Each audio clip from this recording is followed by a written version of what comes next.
Барша қазақстандықтар көріп сақ болсын. Сәлеметсіздер, қымбатты көрермен, біздің арнамызға қош келдіңіз. Әлемде және Қазақстанда болып жатқан жаңалықтарды ең біріншілерден болып біліңіз, келсе арнамызға жазылып лайк қосыңыздар.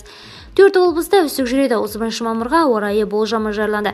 Қазақстанның батысы, оңтүстігі мен қиыр солтүстігінде антициклон ашық, жауын-шашынсыз ауа райы болады.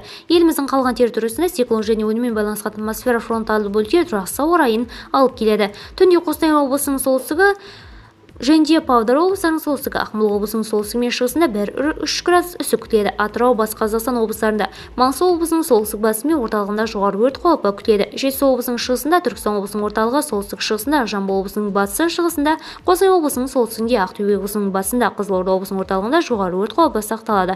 Шығыс Қазақстан облысының оңтүстігінде төтенше өрт қаупі сақталады. Түркістан облысының шөлді аудандарында, батыс Қазақстан облысының Жәнібек ауданында, Атырау облысының батысында, Қызылорда облысының шығысында төтенше өрт қаупі сақталады.